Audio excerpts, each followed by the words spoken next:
Greetings, everybody. I need to talk about covenant some more, y'all. I done took a nap, and boy, I done went somewhere when I took a nap. Spirit is not through with me when it comes to a covenant and when it comes to fasting. We need to talk. Come on.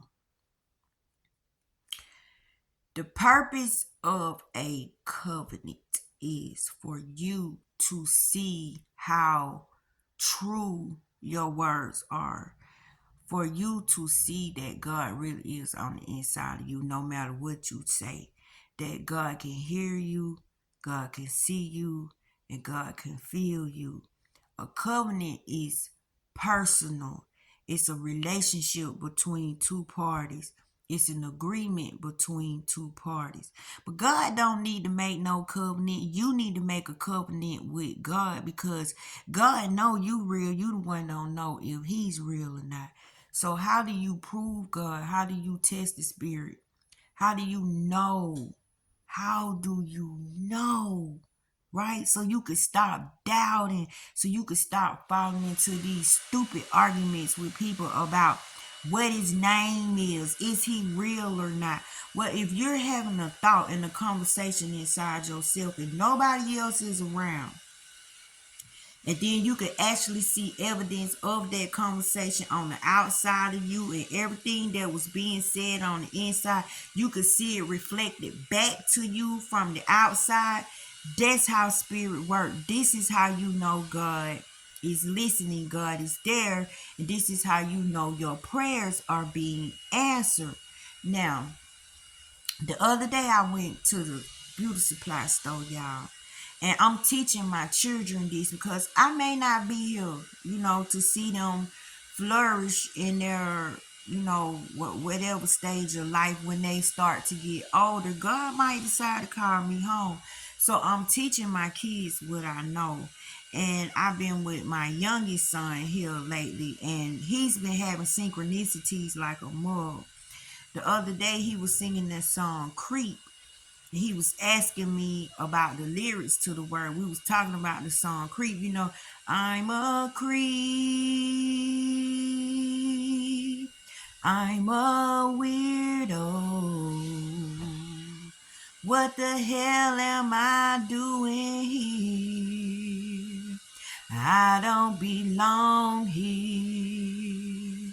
So he was asking me about that song, right?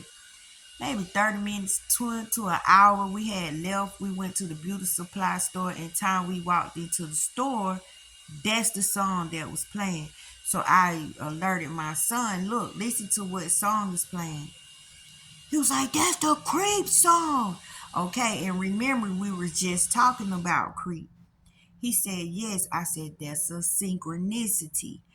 Look at your synchronicities. Look at the things that mirror what you got going on the inside of you. So later on that day, because Spirit was not done with him, he was talking about language and the rules of language and how we use words. And the words that he was spelling was then and then. THEN and THAN. And how some people don't know which one to use in a sentence. So we was breaking down what than is and what then is, right? So later on that night, me and him sitting here, and we decided to look at a movie on the projector because we have movie night and mama and son time. And tell me why in the movie they talking about parts of speech, they talking about language. Out of all things in the world, out of all the movies to pick, and guess what words they was working on? Then and then, THEN and THAN. And we sitting here looking at them break it down. This man was getting on this man about being illiterate, telling him he wrote the report up wrong. Like it's a difference between the two words, and then he was breaking the words down. So I'm telling my son that's another synchronicity. All this is happening in one day. So he's like, well, why do you think the synchronicities are popping up like that, baby? Because this is a sign letting you know God is watching you. God hears you. God loves you. God is concerned about everything that you are concerned about. You cannot have a conversation and God not be listening. This is proof that you're not alone. This is also proof of the road is clear. Something good is a brewing. Something is afoot, and that thing is beautiful. That thing is good. That thing is juicy. That thing is delicious. I said the conversations that me and you have are holy. The conversations that me and you have don't have no negativity in it. So whatever I'm trying to manifest, whatever you trying to manifest, the roads are clear for both of us. Both of us got something very good coming in store for us because we keep catching the synchronicities together, right? So he's like, wow. I said, so no matter what's going on in the background, because it's been a whole lot of fussing, a whole lot of arguing. No matter what it looked like, people not getting along, people not wanting to be around each other because of nasty words and attitudes. But no matter what is happening, you are being told, I am being told, don't look at what's happening. That's not real. What's happening is these synchronicities. What's happening is what's going on the inside, and a solution has been rendered. An answer has been given. A blessing is coming. So let's talk about covenants, y'all, because this word covenant is the most beautiful word God could have ever created in order for you to get to know him. Do you know a covenant's purpose is for you to believe the words that are coming out of your mouth? Do you believe that you really want good for yourself? Do you believe that you can have what you say? Do you believe you can be what you say? Do you believe in the advice that you be giving people? Do you believe in the words that you use? Do you believe in the visions that you have for yourself? This is all a covenant is for. You have to look at a covenant like your life depends on it. A covenant means you're going to covet this vision. You're going to covet this promise. You're going to covet this goodness for yourself. And no matter what it look like on the outside, no matter what somebody's saying to you, you're not going to budge. And my memory got me thinking about Jesus in the Garden of Gethsemane and Satan in his ear for 40 days and 40 nights. Y'all, if somebody in your ear for 40 days and 40 nights trying to convince you to jump off of what you believe, that joker committed, right? So how committed are you to the thing that you're asking for? How committed are you to the thing that you say you want, right? So a covenant with God is believing what you say, believing in the goodness for yourself. Why would you stop believing that you deserve something good? Why would you listen to the thing that's telling you that you don't deserve what you're having? The covenant is to prove God. The covenant is for you to see. The covenant is to make you understand the words that are coming out of your mouth are powerful and are real, and they grow arms and legs, and they get up and they do what you say. So every time a naysayer, every time a negative thought comes, you're supposed to keep the covenant. You're supposed to keep it safe. It's like you got the ark, and you can't let nobody else touch it. You can't let it be tainted, because this is the good. This is the good you want for yourself. And a lot of y'all think fasting, the way y'all fast, is going to bring you more blessings. Y'all, our words are twofold. You have words for physical and you have words for spiritual. Now, the way most people fast is to lose weight, to reset their body, to cleanse themselves, whatever it is. But a lot of people fasting because they think that's going to bring them a blessing. Like, you gonna stop doing something so God can give you something. Y'all, that's not an even exchange, and it's kind of selfish, right? Like, you only want to fast because you want something from God. That's why God don't deal with that type of fast. Well, they removed what a fast really is from the Bible, and they stashed it into the Apocrypha. If you read the Apocrypha and you go to the Shepherd of Hermas, I cannot remember exactly where about, but it's in the Shepherd of Hermas. It will describe to you about a fast, right? I'm thinking it's the Shepherd of Hermas. I'm praying to God it's the Shepherd of Hermas.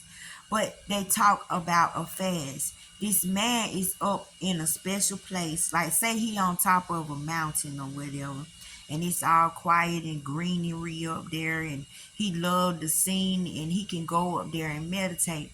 So the angel meets him up there, and the angel said, "What are you doing up here on this mountain all by yourself?" And I'm paraphrasing. He goes, "Well, I'm keeping a station." This is what he called it, a station, a designated place. He said, "Why are you calling it a station? Like, what is a station? What are you doing in your station?" He said, "I'm fasting." So the angel told him, this is not a fast to God where you think to fast. If you think you need to fast, if you reminded, oh, you need to go fast, oh, you don't need to eat that, you don't need to drink this for a certain time. This is man's way. He said this does nothing for righteousness. So it probably just helped the flesh, but your soul, fasting like that does not help your soul. So the man is like, well, if what I've been taught all my life and all my generations, like everybody in my family meditate like this, what is a true fast? Like, what is a real fast? He said, when you do what you do on your own, what do you do in your private time? What do you do with the gifts that God gave you when nobody's watching? What do you do when God ain't in it? Like, it's just your nature. How do you act? What do you consider fasting? What do you how do you treat people? What do you do with your belongings? Do you share? Do you share the word of God? How often do you talk to God? How often do you share God with people? How often do you even share your goodness with people? Fasting is not eating, not putting nothing in your body. Fasting is you don't want to defile the spirit. You're more spirit based, and you concerned about a person's soul, you concerned about a person's well-being, and you're giving yourself to this person. You're helping this person from a deep place. You praying for this person. You getting up in the middle of the night answering their phone calls when they call. You sharing your goods and your resources with them when you barely have any goods and resources yourself. How do you care? How do you care about yourself? How do you care about the people in your household? How do you treat people? This is what a fast is. It says when you think to fast, that does nothing for righteousness. So you're fasting for righteousness, not fasting because you need to lose 5 pounds or something like that. Not fasting because you feel guilty because you did some dirt stuff last week and you think that's going to cleanse you. No, that's not a true fast for spirit. Maybe that's a fast for the flesh. So on here, we spirit teaching, we spirit talking, we spirit walking. I'm showing you how to respect the spirit and how to live in the spirit. So if you're fasting correctly for righteousness without thinking that you need to fast, and you're creating a covenant, right? You telling God, I'm gonna believe on this thing. I'm not gonna come off of this thing. Oh, you got to send it to him right now. Okay, well, y'all, I'm finna get ready to get off of here because she need to use my phone for something.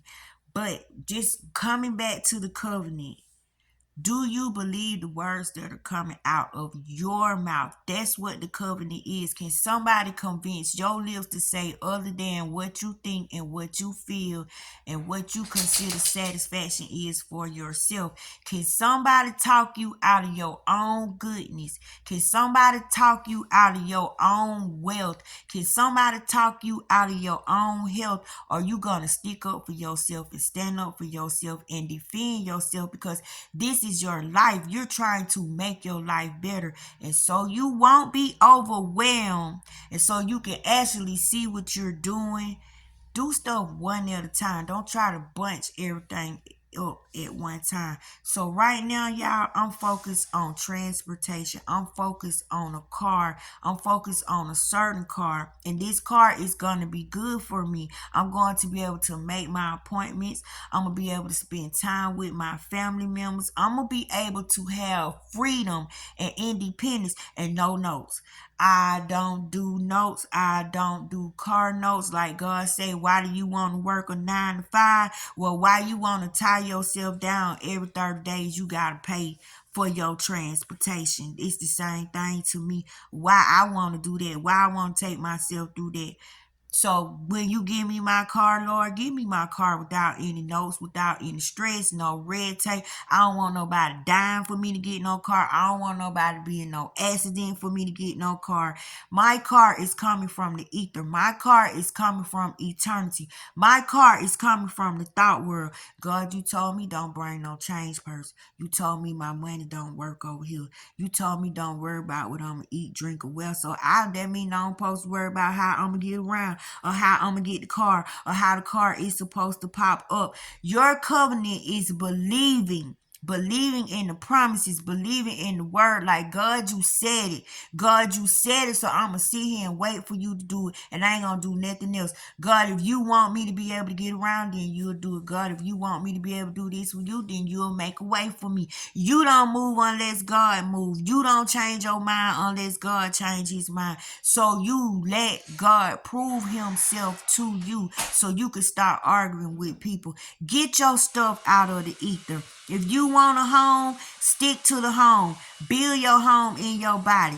In your mind. Show your mind what you want. You don't wait on your mind to show you what you want. You make the picture. And if you got to, make it a living image, because you dealing with the living word. You on the spiritual side. On the spiritual side, nothing is dead.